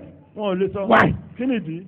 The oil nítorí òróró of favor. ti ojú rere. And let me tell you, people of ẹ God, jẹ́ kí n sọ fún ẹ̀yin ènìyàn Ọlọ́run. for all of us to be successful in life, fún gbogbo wa láti ṣe àṣeyọrí nínú ayé we need yìí, favor. a nílò ojú rere. I'm telling you, mò ń sọ fún yín. big favor. ojú rere ńlá. If you don't need it, me, I need it. bí ẹ̀yin ò bá nílò Favour. rẹ̀ èmi nílò rẹ̀. One of my books will soon come out. ọ̀kan nínú àwọn ìwé mi yóò jáde I call it Forces of Favor. mo sọ nípa agbára ojú rere àwọn agbára Hey! ojú rere. People, ẹ̀yin ènìyàn. these are my experiences over these 15 or 25 years. àwọn ìrírí mi fún ọdún mẹ́ẹ̀ẹ́dógún. When you have favor over your life, nígbà tí when they say the door is locked nígbà tí wọ́n bá sọ pé wọ́n ti tilẹ̀kùn for you, fún ọ the door will be open. a ó ṣí. I've tried it several times. mo ti gbé. When they say no way wọ́n sọ pé kò sí for ọ̀nà you, fún mi. but we said we are not going to do this kind of a thing wọ́n ní before. ṣùgbọ́n a sọ pé a ò ní ṣe irú nǹkan But you báyìí. see, ṣùgbọ́n so what shall we do? kí la máa ṣe báyìí. But don't tell anybody. Oh. ṣùgbọ́n má sọ fún ẹnikẹ́ni o. What is that? kí nìyẹn. How many of us want favor? àwa mélòó la fẹ́ ojú rere. If you want favor, let me see your hands up. tó bá fẹ́ ojú rere gbé What ọwọ́ shall rẹ̀ it happen to you in Jesus' bẹ́ẹ̀ ni name? yóò ṣẹlẹ̀ sí ọ ní orúkọ Jésù. This month of April, ní oṣù April yìí doors, àwọn ilẹ̀kùn doors, àwọn ilẹ̀kùn doors, àwọn ilẹ̀kùn doors àwọn ilẹ̀kùn shall be open to you. yóò ṣí sílẹ̀ fún yín. I say it shall be open to you. yóò ṣí sílẹ̀ fún yín. Anywhere you see anointing, níbikíbi tí ẹ bá rí ìfàmì òróró you yàn will see favor. ẹ ó rí ojú rere You will see joy. ẹ ó rí ayọ̀. You know why? kẹ̀ǹjẹ́ mọ́ If somebody ìdí. is enduring favor, bí ẹnikẹ́ni bá if the door is open to somebody, tí ilẹ̀kùn bá ṣí sílẹ̀ won't the fún person be happy? ṣe Can you be sad when you are progressing? nígbà ǹjẹ́ It's not possible. nígbà tí ẹ bá ń You lay tẹ̀síwájú your hands on this ẹ gbé ọwọ́ yín lé lé and it works. ó ṣiṣẹ́ You do that ẹ ṣe and you tọ̀hún profit. ó sì ṣe You rere do that, ẹ ṣe you tọ̀hún progress. ẹ tẹ̀síwájú Because favor is opening doors nítorí for pé you. ojú rere ń ṣílẹ̀ fún What will happen to kí you? ni yóò ṣẹlẹ̀ We always be smiling. ẹ ó máa rẹ́rìn ní ẹ ó máa yọ̀ nígbà gbogbo. Má sọ fún ìyàwó mi. I always tell my Wọ́n ní wife láì ṣoògùn. without doing medicine Láì ṣoògùn. without doing medicine Tọ́lá máa ṣe wá lórí kan ní à. Kì í ṣoògùn. if God favours us I will say Àwa it's not lánàá medicine. ìtìn. We also have Kì anointing. í ṣoògùn. It is not Kò nílò medicine. ká ṣoògùn. We don't need to do Láì medicine. ṣoògùn. We do Láì ní gbẹ́rẹ́. without Ilẹ̀kùn á infusion ṣí fún wa. and God is opening Kò doors. nílò ká dára wa We do láàmú. not need to worry Ìwọ ourselves. tá a máa bá Ọlọ́run fà á. You just be pulling Pé Olúwa it. fún mi ní òróró ojú rere. God give me the Láì anointing of ṣoògùn. favor without doing medicine. Ayé ò lè kọ́ wọn ẹni tí ò ṣoògùn. God- Ayé ò lè kọ́ wọn ẹni tó ní òróró lórí ayé God rẹ̀. cannot refuse an anointed person. Òróró ojú rere. Anointing for Òróró favor. ojú rere. Anointing for favor. Ojú rere. Favor. Ojú rere. Favor. Ojú rere. Favor. Lọ́dọ̀ ọ̀gá. With- Ojú with rere. your master. Lọ́dọ̀ ọmọdé. With your Ojú junior rere. ones. Lọ́dọ̀ Favor àgbà. with the elderly ones. Ẹnìkan tí mo rí tó ní ojú rere tó máa ń yà mí lẹ́nu. Somebody that has such favor that surprises me Òun ni ọ̀gá mi. is my boss, Professor Yusuf Ọbàjì. Professor Obaje. Tó bá tẹ bá di gbogbo ìpàǹpá tì báyìí tẹ bá sọ pé tó bá délé ni a máa yarí fún ni. If you do anything and you threaten to do Ṣé tó bá ti something, dé báyìí? when he comes, tó bá gba microphone báyìí. When he takes the mic, tó bá ṣe báyìí. when he looks at you, we thank God for today. a dúpẹ́ lọ́wọ́ Ọlọ́run fún ọjọ́ òní. Olúwa ṣe ẹ̀yọ́nú fẹ̀yìn náà. God will grant you favour. Arákùnrin yẹn ru ojú rere. He has favour. Wọ́n ṣe kan fún nígbà kan ní convention. They did one at the wọ́n convention. kọ́ máa da ọ̀rọ̀ ẹ̀rú ni. They said they will. ẹ mọ bá tí ìbáyé máa ń wùwà wa wọ́n náà máa ṣe báyìí fún ni. They will do this, they will do àti ọ̀gá tí wọ́n gbé ń dáná rọ́. But where wọ́n they ti are parí ọ̀rọ̀ yẹn kí ló ṣẹlẹ̀ they are òtún kúrò bẹ̀rẹ̀ sí ní ṣe kí ni. and ó they, wù á when they ìtọ́rọ̀ complain yìí ṣe kí ni o because they had ìtọ́rọ̀ favour. parí sí nìyẹn ẹ mọ táwọn èèyàn sọ. You know what people say? wọ́n lọ́gàá yín sóògùn. They said it's rẹ́bẹ̀ndì gbowó rẹ́bẹ̀ndì ò gbowó Reverend is not ojú rere ni it is favour. sọfẹ́ni tó wà lẹ́gbẹ̀ẹ́ lọ́tún àti Tell lọ́sì the person beside òróró you. ojú rere yóò wà fẹ́yìn náà. There will be favour for you too. bá mi sọ fún un There dáadáa will be favour for you bá mi too. sọ fún un There will be dáadáa. favour for you too. Ojú rere Favour. òróró ojú rere Favour. láì ṣoògùn Without doing anything. láì ṣoògùn Without doing anything. Olúwa yóò ṣe fún yín. God will do it for you. Ohun tí mo ń sọ ẹ mi tí ìwé yẹn bá jáde ẹ máa kà á. When that Honestly. book comes out, you read it. Kò tí ìyá tó máa jáde ó di tó wọ́n sì parí ọdún. Ó Towards ti the rẹ́ end ìgbà ó of ti the ń gbóná lọ́wọ́lọ́wọ́. year, it's getting hot now. Ojú rere Favour. ojú rere Favour. ojú rere Favour. táyé bá tilẹ̀kùn báyìí. If people lock their door, Ẹni tó ò lérò the person you don't á expect dẹ̀ rọra wá. will come. Á ní wọ́n ti tilẹ̀kùn mọ́ yín sá o. Say, they have locked the door, sir, But máa bá yín ṣe. but I will open it for you. Ẹ má sọ fún wọn o. Don't tell anybody. Ẹ̀yẹ wọlé ń ti. You just go Ẹ in. má dà wọn olórí burúkú ní wọn. They are ill people. Don't mind them. Ta ló ń nílò oore ọ̀fẹ́ yẹn. I need that. Who Lórúkọ needs Jésù that? bẹ́ẹ̀ ni yóò ṣẹlẹ̀ sí wa. It will happen in Jesus' name. Táyé bá tilẹ̀kùn báyìí. When people lock the door Lọ́la ti parí ọ̀rọ̀ ẹ̀. and they said, Wọ́n tún tẹ̀lé sí Dáfídì ni. you don't know what they did to David. Gbogbo wọn tò jọba ẹ̀ wọ́n tò jọba ẹ̀. Everybody Ìkọ́kọ́ yọ jáde. They Wọ́n ní want- kí orúkọ ilé. Ó lóun ní Eliabu. They Èwo ní said, Eliabu. one Eliabu said kọ. it's Eliab. Wòlíì náà ó tún tà á tu. They said, they look at him. Nígbà tá à ń wí wòlíì ṣe mistake. That day, the prophet. Èèyàn David- wòlíì. The prophet Èèyàn ní is a wòlíì. human- is a human Wòlíì being. ni ọwọ́ Ọlọ́run bọ̀ lọ́dọ̀ Yeah, this is the ẹ̀mí man. wọn ni The Holy Spirit said, Sámúẹ́lì oúnjẹ kú jẹ. oh, you Owó are, Ọlọ́run ò sí lára ilé. you are a greedy person. God has no hand in Gbogbo àwọn yòókù wọn dẹ̀ pa wọ́n ti. Everybody was set Mo wá aside. ẹnìkan kan. But one person. Níbo ló wà? Where, he remains Níbo one ló person. wà? Where is he? Níbo ló wà? Where is he? Nínú igbó. In the bush. Ojú rere ṣe kí ni? Favor found Ó him. wà kàn. Favor Nígbà found tán him. mú un dé. When they brought him, Ó mà tó wò ó. he looked at him. Ó lé lè yàtọ̀ o. He said, this one is different. Jésè He said, tí wọn náà ló bí you eléyìí. are the father of Láti ọmọ this. burúkú lóhùn ní I jàre. don't mind it. Ìyá kan la bá sùn jó ní lọ́nà kìíní He kan said, one ló woman bí had eléyìí. an affair and they Ìyá had- rẹ̀ gan gbọ́dọ̀ má jẹ́ kí wọ́n mọ̀ pé ó wálé o. Don't let the... Tíyàwó mi bá mọ̀ pé wálé wàhálà ni o. If my wife knew you came here, Nígbà wọn fẹ́ ṣe mo tètè ṣe fún kó tètè máa bá tiẹ̀ do lọ. whatever you want to do. Àwọn ọmọ nìkan ló mọ̀ mo sọ pé wọn gbọ́dọ̀ sọ fún ìyá wọn. Wọ́n bá sọ fún ìyá wọn yunifásitì náà lọ parí nu o. If, Àbẹ́ sọ we àdìsọ́ don't dájú. say no.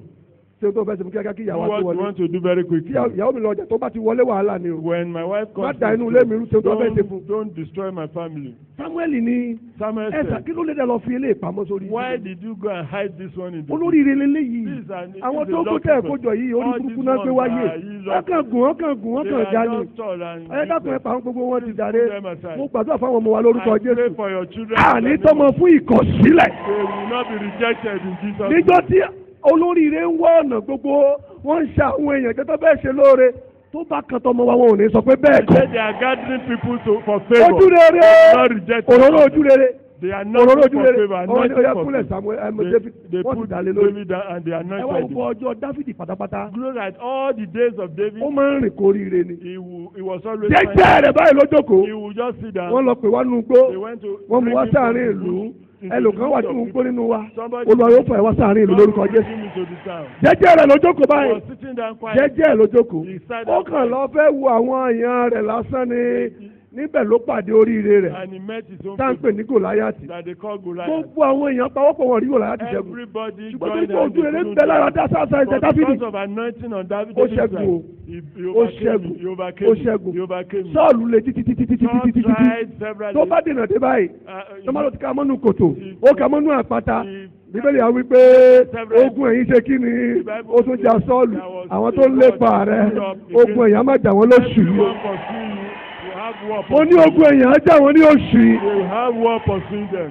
ojú rere Favour. Ojú rere. Favour. Ojú rere. Favour. Òróró ojú rere. Anointing. Tó bá wà lórí ayé If ènìyàn. it's in the life of a Kò person, sí ọ̀nà tẹ́ ti mọ̀. there is no way you Tẹ́ can bá lock tì him báyìí. out. If you lock him Wà á there, tún ṣí fún un báyìí. to open for Ẹ bá him. ní bẹ́ẹ̀ kọ́. If you say Wà á tún no, ní bẹ́ẹ̀ ní lọ́rùn they will say yẹn. yes. Ẹ bá ní rárá ànígbà. They will say no, Àwọn will ẹ̀ not máa agree. bọ̀ bí They agbá will títí say yín. another way. Òróró ojú rere ni. That is the Mo pèrè anointing gbogbo for people. business tó wà ní I ilé ni. pray for every Gbogbo business, company tó wà ní ilé every lónìí. company here Òróró tó máa ń today. bá èèyàn yọ láti inú kòtò. That anointing that Tó máa ń gbé yẹn lọ síbi gíga. from the pit. Lórúkọ Jésù kó rọ̀ sórí ayé títí ẹ. will come upon you in the name of Mo ní kó rọ̀ sórí ayé I títí ẹ said will náà. call upon your life. Mo ní kó rọ̀ sórí ayé títí ẹ náà. Call upon your life. Mo ní kó rọ̀ sórí ayé títí ẹ Call náà. upon your life in the name of Jesus. Òróró ojú rere. Anointing for favour. Ojú rere. Favour. Ojú rere. Favour. Ojú rere. Favour. Arákùnrin. Brethren, Tí a bá jí làárọ̀. If you wake up in Tó the bá ní morning, àgbà kan tó yẹ ká gbà. if there is a prayer you need to Olúwa. offer, say, Lord, Dá òróró ojú rere mi lórí. pour the anointing of favour Bí mo upon ti ń me. lọ lónìí. As I am going Jẹ́ kí n today, gbólóore pàdé. let me find favour. Jẹ́ káyé kó wò mí sùsù kí wọ́n ṣe mí Let lóore. people favour me.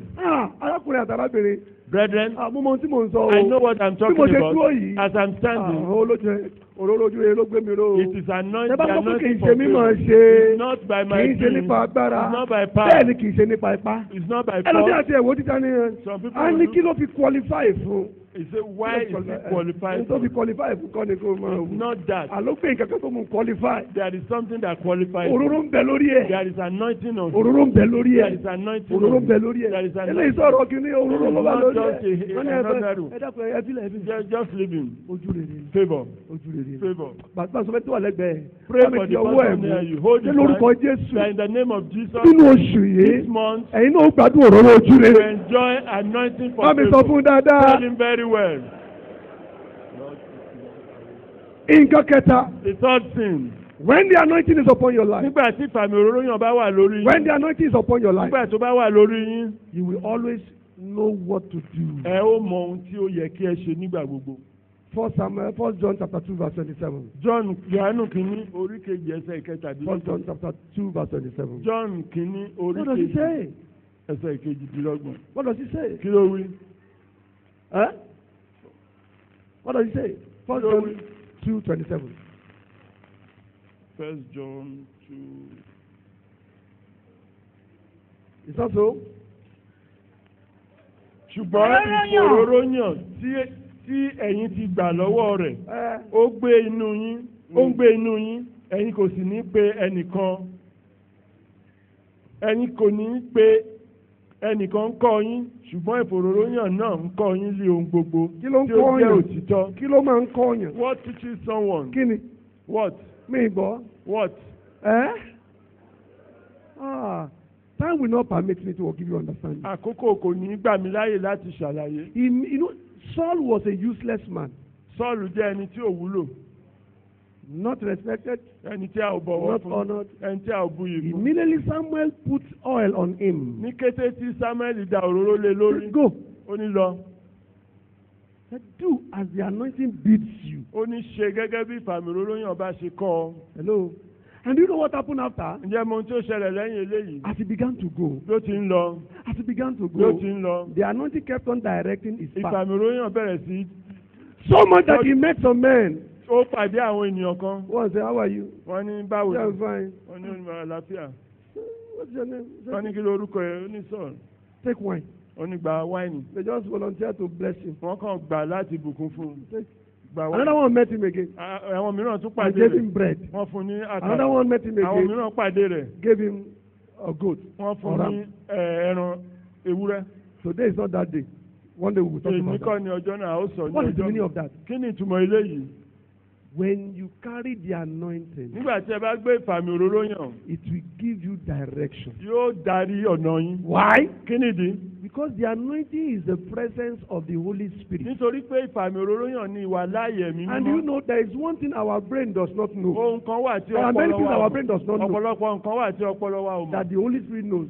Pé tí ẹ̀mí mímọ́ sì mọ̀. And when he tells you, Nígbà tó bá sì sọ fún wa, what happens? kí ló máa ń ṣẹlẹ̀? What happens? Kí ló máa ń ṣẹlẹ̀? Imagine, Ẹ kíyèsí. just for several times, Fún ọ̀pọ̀lọpọ̀ ìgbà, Laban kept on changing the salary of Lábánì bẹ̀rẹ̀ sí Jacob. yí owó Jákọ́bù, owó oṣù Jákọ́bù, owó Who ọ̀yà rẹ̀ told padà. Jacob? Ta ló sọ fún Jákọ́bù? Who told Jacob that when you Nígbà tó bá yí ọwọ́ padà. That animal will change. Who told you? O bá fi igi síbi kan, ẹranko á yí padà. Àwọn kan wà láàrin wa. There are some people in our midst. Láti inú oṣù yìí lọ. From this month. Wọ́n bá lé ẹ sínú igbó. If they push you into the bush. Wàá di ọba ńbẹ̀. You become a king there. Wọ́n bá lé ẹ sórí omi. If they push you into water. Wàá tún dọba ńbẹ̀. You become a king there. Tọ́rọ̀ ẹ bá wá sú wọn. When they are tired of you. Wọ́n bá lé ẹ sórí ilẹ̀ lẹ̀. And push you into the ground. Wàá tún gbàjọba náà ńbẹ̀. And you become the king. Abẹ́rẹ́ ni òróró ni. Òróró ni. It's anointing. Òróró ni. It's anointing. Òróró bá wà lórí èèyàn. If one is anointed. Ó máa ń tọ́yàn. Ó máa ń kọ́ yẹn. It will teach you. It will order your steps. It will guide you. It will help you to know what you want to do. There is no way you can. Ó lè ṣe bí àlá. It can do it through dreams. Ó lè ṣe bí ọ̀rọ̀ wòlíì. It's through the prophet. Mo yẹ sọ̀rọ̀ lọ́láàárọ̀ yìí sìn. I am saying. Ẹnìkan ọ̀pẹ ó dẹ̀ pé mi ní pásọ̀ ń bá wí. Somebody ìwọ náà ni. Ìwọ gangan náà ni. It is you. Bí mo ṣe ń sọ yẹn ìwọ náà ni. As I am saying it is you. Nítorí pé ó ń bọ̀ wá ṣẹ̀ sínú ayé rẹ̀. Because it will happen. Mo ló bọ̀ wá ṣẹ̀ sínú ayé rẹ̀. Because it's going to happen in your life. Arábìnrin kan ó yà lẹ́nu jọ kan. There was a woman who was surprised. Ọmọ ìjọ wa náà rìn níbí báyìí. The member of our church here. Mo kàn jókòó nínú ilé ńjọ́. I sat in my house. Mo bá mú blackberry ni. And I took my blackberry. Ọlọ́run kì í sọ pé kó béèrè nǹkan kan péré. The spirit of God said he should ask something. Mo bá text yes. I sent it to her. Olùkọ́ tó kọ́kọ́ wọlé wọn pé nǹkan ẹyọkan kan ẹyọkan. He said when I look Olùkọ́ at bẹ̀rẹ̀ pé number one Olúwa. He said number one. Ọlọ́dún lọ́wọ́ ló ń pẹ́ àní nǹkan ẹyọkan. The Bible said the spirit of God said one thing. Ìnáwó kan pàtàkì dẹ̀ wà lọ́rùn ẹ̀. And she had a special. Tó máa ná ní hundred of thousands. That she will have to spend hundred of Olúwa thousands. fún Ọlọ́run pé Olúwa. And he said to God, Lord. Pásítọ̀ ní pé kí n béèrè ẹyọkan. The pastor said I should ask for something. Ẹyọkan yìí mo béèrè. And I will ask for something. Nígbà tó máa fi di ìrọ̀lẹ́. By evening. Account department. They said she should come in the account department. Ilé-iṣẹ́ wọn. In the place where she works. Àwọn jẹ́ láwọn owó kan. That they owe her some money. Wọ́n ní kó gbà á. Ó lóun pé owó. He said money. Aláàánú àní láti ọ̀dọ̀ MD wọ́n ní ká san. That from the MD we are supposed to pay you. Ṣé àwọn owó kan tí wọ́n calculate fún yín tẹ̀sán? There are some money they did not calculate for you. Lórúkọ Jésù wọn máa bẹ̀rẹ̀ sí ní calculate fún yín. yín. In the name of Jesus they will give to calculate. Àwọn kan ò ṣàmì láàárọ̀ yìí. Some people are not saying amen this morning. Ọ̀rọ̀ á kàn wọ reverse. The word it will just come from the back. Gbogbo àwọn tó ti retire ní time bye. That all the people that have retired from this time. Ẹ jẹ́ ká tún recalculate ẹ̀ padà. Let's recalculate for them. And let's pay them this. Lórúkọ Jésù. In the name of Jesus. Àtọ́ sí ẹnìkan. It will be somebody's portion. Àwọn tó bá ti ṣe between this period tó lè ti ṣe between this period. That those who work between this and this time. United Nations ní pé ká fún àwọn kan ní nǹkan kan. United Nations. Àwọn tó bá bìí àwọn ní kí ẹ san fún. And these people should be paid. Àwọn dà. Where are they? Dídé ká gbàdúrà. Stand and let us pray. Ẹ jẹ́ ká gbàdúrà. Let us pray. Mo fẹ́ kó o bá Ọlọ́run sọ̀rọ̀ láàárọ̀. Speak to God this morning. Olúwa. Lord. Àdúrà mẹ́ta la fẹ́ gbà o. We're going to pray 3 prayer points. Àdúrà mẹ́ta la fẹ́ gbà. 3 prayer points. Àdẹ̀dàkẹ́. I will stop. Olúwa. Lord. Dá òróró lé mi lórí. Anoint me. Ọmọ Ọlọ́run. Lord. Ọmọ Ọlọ́run. Children of God. A lè béèrè fún òróró. You can ask for anointing. Ọ̀kan lára ọ̀dọ́ tábìlì lè gba òróró látọ̀dọ̀ Ọlọ́run. One of the ways we can be anointed by God. Òun ni pé Olúwa. Lord. Fẹ́. I want it. Mo fẹ́. I want it. Mo fẹ́. I want it. Mo fẹ́. I want it. Mo fẹ́. I want it. Òróró ojú rere. Anointing Òróró for agbára. anointing for Òróró power. ìtọ́nisọ́nà. Anointing Tẹ́yà ti bí rìn nínú òkùnkùn. Anointing for direction. Olúwa dà sínú ayé rẹ̀. Lord, pour it upon my life. Olúwa dà sínú ayé rẹ̀. Pour it upon my life. Ọmọ Ọlọ́run jẹ́ òǹgbàdúrà báyìí. Son of God, are you Ó bá mi sọ̀rọ̀ Ọlọ́run ló ń bá sọ̀rọ̀.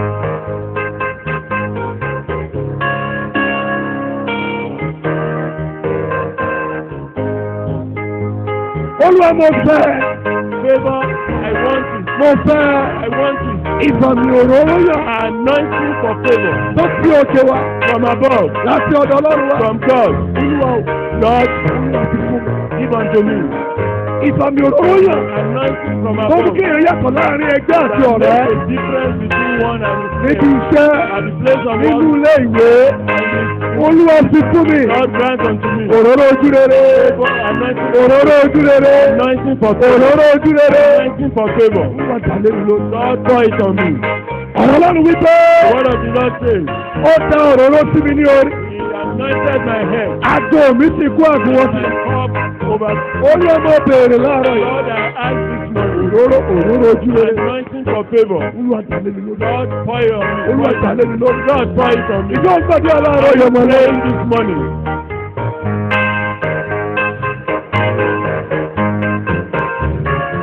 Òróró ojú rere Olúwa ní Anointing bèrè. for favor, Lord. Olúwa tàlé mi lójú. Pour it on me. Tọ́tọ́dé lọ, tọ́tọ́dé lọ. Ẹ bá Ọlọ́run sọ̀rọ̀, ẹ bá Ọlọ́run sọ̀rọ̀. Gbogbo àdúrà mẹ́tàlá ní láàárọ̀ We yìí. want to pray 3 prayer points. Bí a ṣe wọnú oṣù tuntun yìí lọ. As we enter this new month, Olúwa mo bèrè fún òróró ojú rere. Lord, I ask for anointing for favor Láàárín ìlú. in the town. Lọ́dọ̀ bá bí ìjòyè. Before the king Lọ́dọ̀ ẹni and kékèké. before the lowly Olúwa fún mi ní òróró ojú rere. anoint me for favor. Olúwa fún mi ní ojú rere. Lord, anoint me for Olúwa favor. fún mi ní ojú rere. Lord, anoint me for favor. Are you praying? Are you praying? Yes, àdúrà.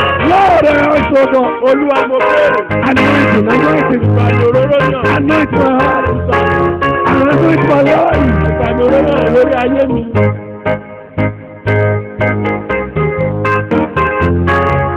Talk to the Lord. Bá Ọlọ́run sọ̀rọ̀. I want there to be a difference. Mo fẹ́ kí n I jẹ́ want ẹni to be a ọ̀tọ̀. different person. Mo fẹ́ kí n jẹ́ ẹni I ọ̀tọ̀. want to be a general person. Mi ò fẹ́ kí n kàn jẹ́ ènìyàn kan lásán. No, I don't want it, Lord. Rárá mi ò fẹ́. Anointing for distinction. Mo fẹ́ ìfàmì òróró yàn Anointing for difference. fún ìyàtọ̀. Anointing for excellence. Ìfàmì òróró yàn fún Oh, ìyàtọ̀. Lord, oh, Mama, Lord, Olúwa I máa lé go mi lórí.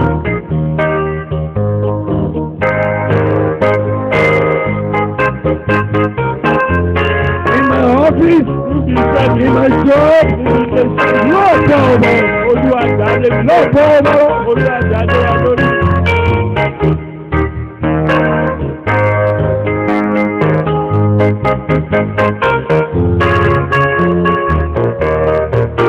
begin to prophesy something good over your life. Bẹ̀rẹ̀ sísọ àsọtẹ́lẹ̀ ohun tí ó dára lórí ayé rẹ̀. Lord, begin to prophesy now. Ó yá bẹ̀rẹ̀ sísọ àsọtẹ́lẹ̀ báyìí. There's something good into your life. Ohun tí ó dára lórí ayé rẹ̀. There's something good into the month of April. Ohun tí ó dára sínú oṣù April. And as I go this month, Pé bí mo ti ń lọ nínú oṣù. doors shall be open to me. Àwọn ilẹ̀kùn yóò sì fún mi. Big doors shall be open to me. Àwọn ilẹ̀kùn ńlá yóò sì fún mi. Greatness shall be open to me. Àwọn ilẹ̀kùn ńlá yóò sì fún mi.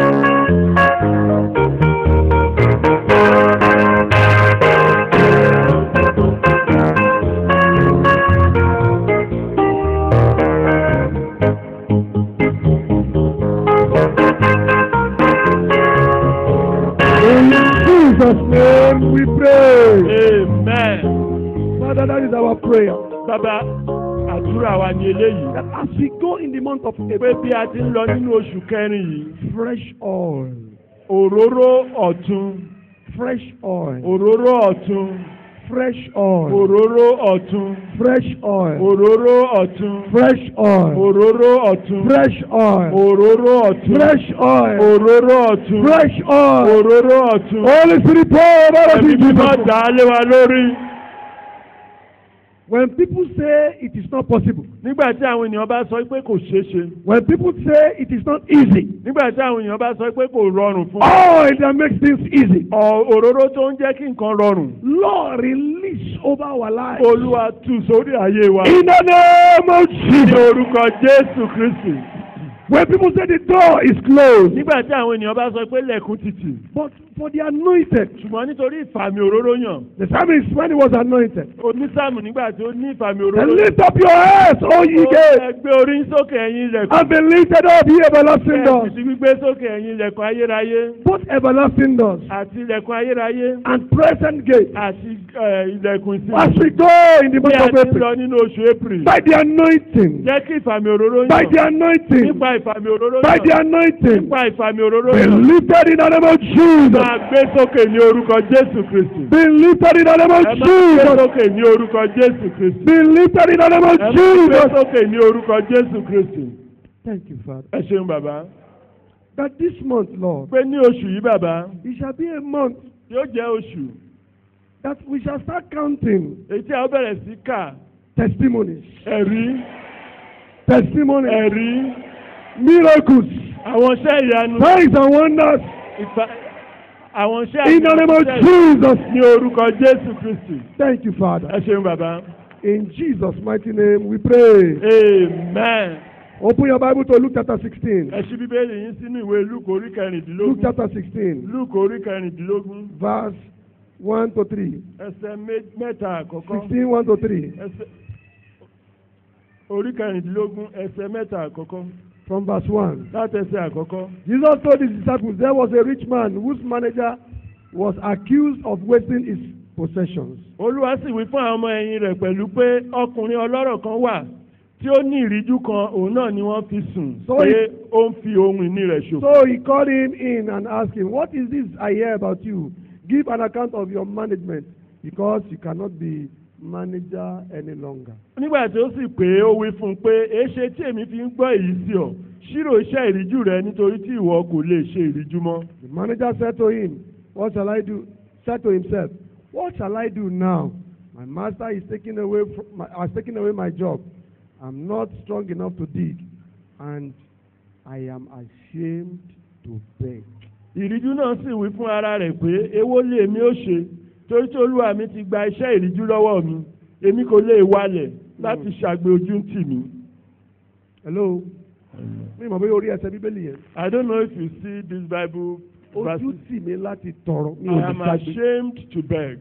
Mo fẹ́ kó bá Ọlọ́run sọ nínú oṣù yìí. I want you to speak to God this month. Lord, ọmọ rẹ ni mo jẹ́. I am your child. Má jẹ́ kí n ṣàgbé nǹkan kan. I do not want to beg this month. Ọ̀nà mẹ́ta lèèyàn fi máa ń ṣàgbé. You can beg in 3 ways. Ọ̀nà àkọ́kọ́. First, tí ò bá sí owó lọ́wọ́ èèyàn. If you don't have money, èèyàn máa ṣàgbé. You will beg. Torí pé èèyàn ò lè fi òkúta jáde àbí. Because you cannot go out with stones. Èèyàn máa ṣe ohun tí ò yẹ kó ṣe. You will do what you ought not to do. Torí pé ó wá owó. Because you need Olúwa. money.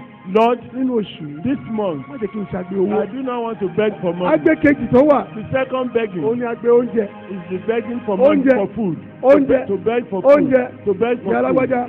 Mama. Ǹjẹ́ a lè rí agolo ráìsì mẹ́fà? Can I get a cup of rice? Olúwa mi ò fẹ́ lóṣù yìí. Lord, I don't want. Olúwa mi ò fẹ́ lóṣù yìí. Lord, I don't want. Àgbé kẹta tó wà. The third begging. Lórúkọ Jésù ò mà ní rí. In the name of Jesus, you will Lórúkọ not. Jésù ò mà ní rí. It will not be your portion. Ìwọ tó o bá ti lọ sí General Hospital rí. You have been to General Hospital Wàhálà ò tó before. ṣàgbé yẹn You bẹ̀. will see people who are doing that Wọ́n there. ní ẹjọ́ sà. They say, please, sir. Ọmọ mi wà lọ hospital. My child is in the hospital. Wọ́n la nílò They 200,000. said we need 200,000. Ṣé mo lè rí? Can I get? Mo fẹ́ kó o kó o pọ̀ láàárọ̀ yìí. I want you to try to. Olúwa jọ̀ọ́. Lord, I beg Nínú you. oṣù yìí. This Má month, jẹ́ kí n ṣe àgbé ohunkóhun. don't let me beg for anything. Má jẹ́ kí n ṣe àgbé ohunkóhun. Don't let me beg for anything. Olúwa jẹ́ ìpèsè fún mi. Lord, be my provider. Olúwa jẹ́ kí n rí ìpèsè rẹ gbà. Don't let me receive Oyè provision gbàdúrà from lórúkọ you. Jésù. In the name of Jesus Christ. Má jẹ́ kí n ṣàgbé ohunkóhun. Don't let me beg for anything. Jẹ́ kí n rí ìpèsè. Let me receive provision Jẹ́ from kí n you. rí ìpèsè. Let me receive provision from Nínú you. oṣù yìí. In this month, Mo béèrè fún ìpèsè. I ask for Mo béèrè provision. fún ìpèsè. I ask for provision. Mo béèrè fún I ìpèsè. ask for provision. Mo béèrè fún ìpèsè. I ask for provision. Má jẹ́ kí n tọrọ jẹ. Don't let me beg to eat. Béèrè lọ́wọ́ Ọlọ́run. Ask from God. Pèsè ìpèsè. Provision from God.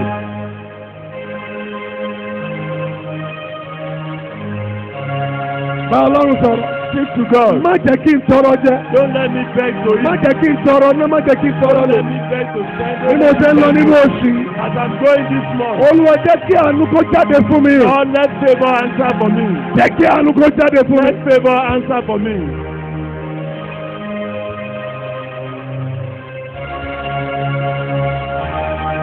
Jésù Olúwa wa. Amen. Olúwa gbàdúrà nínú oṣù yìí. Lord, we pray this month Lórí àlàáfíà wa àtọmọ wa àti ìdílé wa. on the peace of our family Àti ọmọ ìjọ ìkọ̀ọ̀kan. and every member of Ọlọ́run á the church. béèrè. Lord, we ask, Má jẹ́ aṣáájú. don't let us beg. Má jẹ́ ká ṣáájú. Don't let us beg. Nínú ohun tá ó jẹ, tá ó mu, tá ó fi wọ̀ sọ́run. Concerning what we eat, what we drink, what we Àbẹ̀yìn wear. Ọlọ́run wa. We plead with you, Ẹ̀yin Lord. Ọlọ́run ìpèsè. You are the provider. Olúwa má jẹ́ ká tọrọ jẹ. Lord, we don't want to beg. Ẹ̀yin lè máa ń pèsè fún ni. You provide for your own. Olúwa pèsè fún wa. God provide for us. Nínú oṣù yìí yà wá This lẹ́nu. month, surprise us. Olúwa béèrè. Lord, we ask, Olúwa Lord, ẹ sọ fún wa nínú ọ̀rọ̀ yìí. you said in your word Wípé owó ni ìdáhùn sí ohun that gbogbo. money answered all. Gẹ́gẹ́ bí ọmọ, As your a children, ò fẹ́ ṣaláìní owó. we do not want to lack money. Afẹ́kẹ́ bùkún fún wa. We want you to bless us. Afẹ́kẹ́ yà wá We lẹ́nu. want you to surprise us. Níbi iṣẹ́ wa. In our place of work, Níbi ọjà wa. in our business, Nínú ilé wa. in our home, Nínú òwò wa. in our business. Lórúkọ Jésù Olúwa ṣe bẹ́ẹ̀ fún wa. Lord, do it for us in Jesus' name. Ògo ni fún orúkọ. Glory be to God. Jésù Olúwa wa. Amen. Finally, Ní ìparí, Jeremiah 22:29. Jeremiah orí kejìlélógún ẹsẹ̀ And I ìkọkàndínlọ́gbọ̀n. want you to listen carefully. Mo sì fẹ́ kí ẹ tẹ́tí sílẹ̀ And I'm going to pray as well. A ó sì gbàdúrà bákan Jeremiah náà. 22:29. Jeremiah orí kejìlélógún ẹsẹ̀ Are you ìkọkàndínlọ́gbọ̀n. there? Yes, Are you there? yes. Oh land, land, land, hear the word of the Lord. Ilẹ̀, ilẹ̀, ilẹ̀ gbọ́rọ̀ Olúwa. This is what the Lord says. Record this man as if childless, and a man who will not prosper in his lifetime. For none of his offspring will prosper. None will sit on the throne of David or rule anymore in Judah. Báyìí ni Olúwa wí, ẹ kọ̀wé pé ọkùnrin yìí aláìlọ́mọ ni, ẹni tí kì yóò sì rí rere ní ọjọ́ ayé rẹ̀. Nítorí ọ̀kan nínú irú ọmọ rẹ̀ kì yóò rí rere, tí yóò sì fi jókòó lórí ìtẹ́ Dáfídì, tí yóò fi tún jọba lórí Júdà. Hello. Ǹjẹ́ yẹn dàbí àdúrà? Sọ́jú àdúrà. Is that a prayer? Ta ló sọ? Who is saying it? Ta ló sọ? Who is saying it? Ọlọ́run. God. Ta la sọ sí? To whom? Ẹnìkan náà sọ sí àbí ẹ̀kọ́. Is said to somebody. Wípé tó bá ṣe mistake bímọ. That even if he made a Kò mistake gbọ́dọ̀ to bímọ have, láyé ẹ̀. that he will not have children in Tó his bá tẹ̀ life. wá ṣe mistake bímọ. And if by mistake he had a Ẹ child, jẹ́ kó ṣe káyé dàbí ẹni tí ò tiẹ̀ rọ́mọ bí. let his life be like somebody had no child. Ìyẹn ju àdúrà. Is that a prayer point? Hello.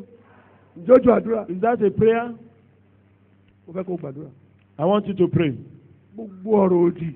Every negative word Tá a bá ilẹ̀ sọ. that we have spoken to the ground Nítorí tèmi. because of me, Nítorí tèmi. because of me, Nítorí tèmi. because of me. Nínú oṣù àjíǹde yìí. This month of resurrection, Nítorí gbára ẹ̀jẹ̀ ọ̀dọ́ àgùntàn. by the power of the Lord, Olúwa of the blood, parẹ́.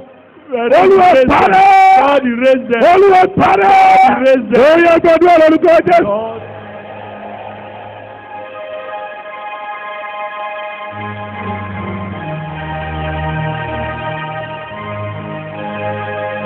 Gbogbo ọ̀rọ̀ òdì tá a bá ilẹ̀ sọ lórí ọ̀rọ̀ tèmi. every word spoken to the ground because of me. Gbogbo ọ̀rọ̀ òdì tí a bá ilẹ̀ sọ lórí ọ̀rọ̀ mi. Every negative word spoken to the ground because Tẹ́mi ò of ní me. ṣe rere. That will not prosper. Tẹ́mi ò ní tẹ̀síwájú. That will not progress. Ilẹ̀ gbọ́ ọ̀rọ̀ Olúwa.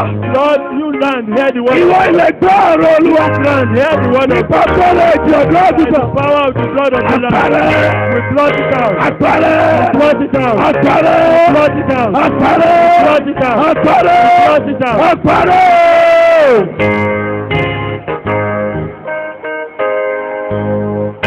Ilẹ̀ gbọ́ ọ̀rọ̀ Olúwa. Full land, hear the word of God. Gbogbo ọ̀rọ̀ òdì tá a bá ilẹ̀ sọ. Every negative word spoken Nítorí ayé mi.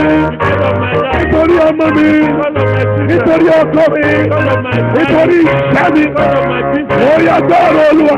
Hear the word of Ìwọ ilẹ̀ gbọ́ ọ̀rọ̀ Olúwa. land, hear the Pẹ̀lú word of agbára ẹ̀jẹ̀ Jésù. power of the blood of the Pẹ̀lú Lamb. agbára ẹ̀jẹ̀ Jésù. Power in the blood of the Lamb. Àpárẹ́. Blot it out. Àpárẹ́. Blot it out. Àpárẹ́. Blot it out. Àpárẹ́. Blot it out. Àpárẹ́. Blot it out. Àárẹ̀ lọ́wọ́ ilé orúkọ Jésù. Blot it out this morning in the name of Jesus Christ. Gbogbo ọ̀rọ̀ kí ọ̀rọ̀. Every negative word. Gbogbo orú ọ̀rọ̀ tó wù kó jẹ́. Whatever word is Á sọ nítorí ìdíje mi. Láti ti pọ̀ mí lára. Lórúkọ Jésù. Lórúkọ Jésù.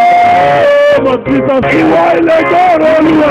Hear the word of God. Pẹ̀lú ẹ̀jẹ̀ And Jésù. the power that is in the blood. Ọ̀rọ̀ láàárọ̀ yìí o. Blot it out this morning.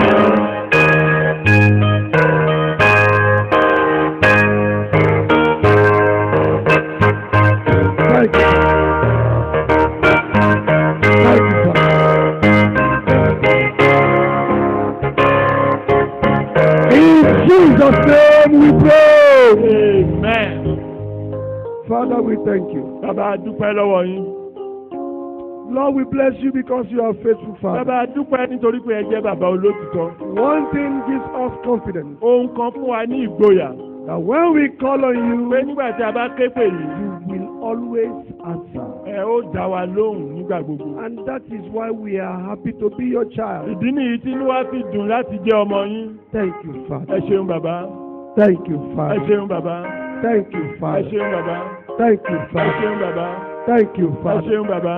Thank you, Ẹ Father. ṣeun bàbá. Thank you, Ẹ Father. ṣe bàbá. Thank you, Ẹ Father. ṣeun bàbá. Lord, Olúwa, I pray. mo gbàdúrà.